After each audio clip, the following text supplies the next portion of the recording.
परभणीमध्ये मागच्या 2 आठवड्यातच आम्ही कार्यक्रम केले. ताई 5-5 आणि 7-7 हजार पब्लिक तिथं जमा होते इथे, आणि इतका सुंदर कार्यक्रम तिथे रुजवला जातो. तर हा विठ्ठल जिथे जातो ना, तो शब्दांची नातं सांगतो. तो वामनदादांचा खरा वारसदार आहे. तुफानातले दिवे म्हणत इथे आला आणि एक दिवा त्याने इथे पेटवला आहे. तो वासंतिक व्याख्यानमालेचा आहे. थोडासा बदल करतो मी. इतकी छान भावंड, माझी बहीण इथे बसली, माझे जिजाई इथे बसलेत. दुपारी घरी गेलो, तुम्ही अख्खा स्टुडिओ बघितला लेकरांचा, आणि सगळी लेकर माझ्यासोबत. उमेश आहे, अविनाश आहे, विजू आहे, बालू आहे. आज संजय दादा आमच्यासोबत छोटा झाला आहे. ससाने सर जे आमचा संजय दादा आमच्यासोबत छोटा झाला आहे. विठ्ठल दादा नव्हता, त्यांनी सगळी ती कसर भरून काढली. खूप फिरतो आम्ही, सगळ्या ठिकाणी फिरत होतो. आणि तिथे या लेकरांच्या डोक्यामध्ये दादा एक आलं की आईच्या कविता तर होतीलच, पण आधी प्रेम कविता म्हणायची आहे, नाही तर तुला जाऊ दिलं जाणार नाही. ताई मला आदेश दिलाय त्याने, आणि सरळ सांगितलं आधी ती कविता झाली पाहिजे. आता दोष माझा नाही आहे बसवेश्वरा, दोष माझा नाही, तुमच्या तारुण्याचा आहे. लिहिल्यामुळे मी बदनाम आहे. प्रेम कवितेने सुरुवात करतो. आवडलं तर टाळ्या वाजवायच्या, आवडलं तर टाळ्या वाजवायच्या, नाही आवडलं शिव्या द्यायच्या. मनामध्ये द्या, तोंडावर दिलं की वाईट वाटतं माणसाला. उत्तम दादा तोंडावर शिवे देऊ नये. महेंद्र दादा तोंडावर शिवे द्यायची, मनातल्या मला शिवे देऊन घ्यायच्या. तुमचंही समाधान माझंही समाधान. तुम्हाला वाटेल बरं केल्याला शिव्या दिल्या, मला वाटेल बरं झालं आपलं कौतुक केलं. किती बोलायची साखर त्याच्या तोंडात, त्याचं साखरेचं तोंड. ती बोलायची. कार्यक्रम संपला की कृपया येऊन विचारायचं नाही ती म्हणजे कोण होती. खूप त्रास होतो आता मला नाही, तिला.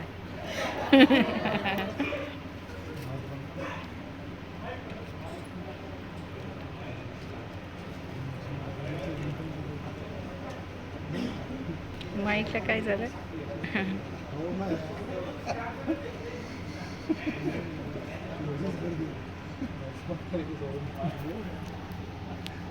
कविता अडचण येणारच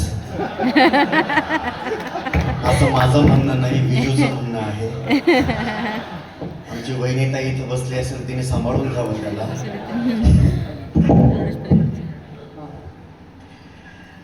किती बोलायची साखर त्याच्या तोंडात, त्याचं साखरेचं तोंड. ती बोलायची, ती बोलायची साखर त्याच्या तोंडात, त्याचं साखरेचं तोंड. मला पाहून मात्र ते हत्तीची सोंड. 2-4 दिवस गेले वर्गात ती दिसली नाही. 2-4 दिवस गेले वर्गात ती दिसली नाही. आली वर्गात बसली खरी, पण खऱ्या अर्थाने बसली नाही. लाल डोळे डोळ्यात पाणी, चेहरा तिचा उदास होता. लाल डोळे डोळ्यात पाणी, चेहरा तिचा उदास होता. सांगून गेली कहाणी सच काय गुणगुणता. माझं बोलणं तिच्यासाठी औषध होतं. माझा शब्द तिला सांगणार होता. नातं नातं लवकर जुळत नाही. ती मैत्रिणींना बोलायची, त्याचा स्वभावच कळत नाही. माझं मन जळतं पण मेल्याचं मन जळत नाही. एके दिवशी पाणी पिताना बोलली काय झालं फुगायला. दादा प्राचार्य माझ्याकडे डोळे वटारून बघताय. बेटा तुला तर वाशिमला बोलवतच नाही मला. माझ्या कॉलेजला तर खेळखंड होईल सगळा, पण हे तुमच्याही मनातलं आहे.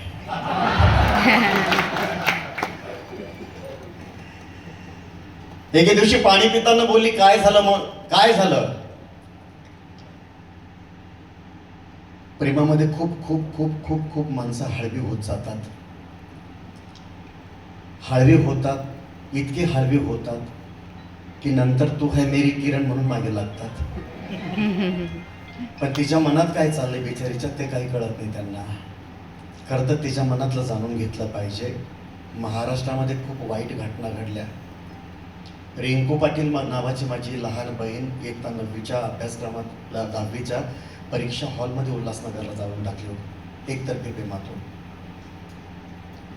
इथे सांगलीला दादा कोल्हापूरतून आलाय. सांगलीला आपली अमृता देशपांडे नावाची भगिनी जी आहे ती भर चौकात मारली. प्रेम असा नसतो. मी नाशिकच्या प्रदेशात वाढलो आहे. भिजकून जाऊ नका, अजिबात भिजकून जाऊ नका. मी खरात बाबा. कुसुमाग्रजांच्या गावातून आलो आहे. होय? मी नाशिक- महाकवी नाशिकमध्ये वामनदादा गाव. कर्डकांच्या पाऊल वाटेनं चालत आलो आहे. त्यामुळे नाशिक त्यांचं आहे, नाशिक त्यांचं आहे. किती सुंदर सुंदर पद्धतीने कुसुमाग्रजांनी आपल्याला सांगितलं ना की पुरे झाले चंद्र सूर्य, पुऱ्या झाल्या तारा, पुरे झाले नदी नाले, पुरे झाला वारा. मोरासारखा छाती काढून उभा राहा, जाळासारखा नजरेत नजर बांधून पहा, सांग तिला तुझ्या मिठीत स्वर्ग आहे सारा.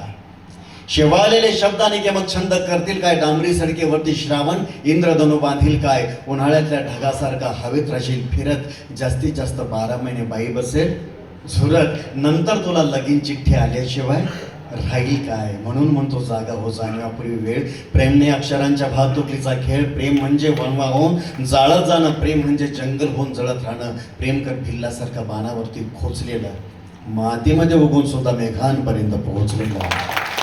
किती बोलायची साखर त्याच्या तोंडात, त्याचा साखरेचं तोंड मला पाहून मात्र होते हत्तीची सोंड. 2-4 दिवस गेले वर्गात ती दिसली नाही. आली वर्गात बसली खरी पण खऱ्या अर्थाने बसली नाही. वाशिमचं शी दीर्घांत पाहिजे असं नाना म्हणाले. नाना फारच वाईट चाललंय मराठी भाषेचं.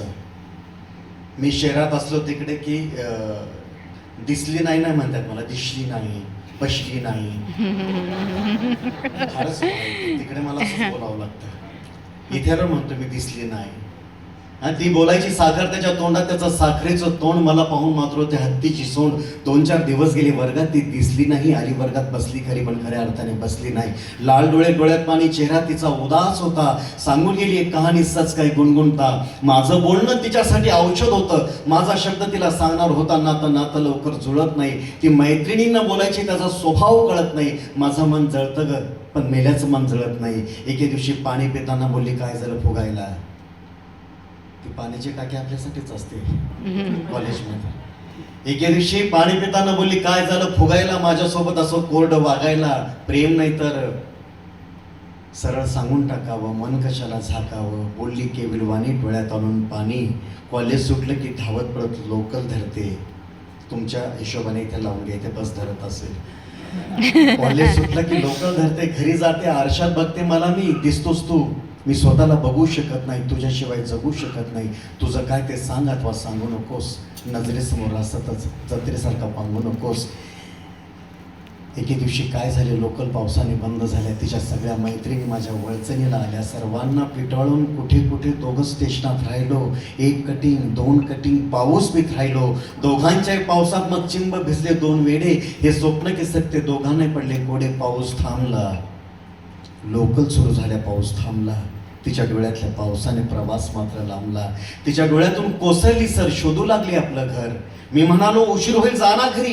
कोसळल्या मग सरींवर सरी. 1 पाय तळ्यात 1 पाय मळ्यात अशी लोकलमध्ये बसली. एक वीज कोसळताना लोकलमध्ये दिसली. ती गेली दिसेनाशी झाली, ढग आले पुन्हा भरून. तिच्या जाण्याने भर पावसात स्टेशन गेले जळून. तोच एक पाऊस आहे माझ्या मनात भरून, तोच एक पाऊस आहे माझ्या मनात.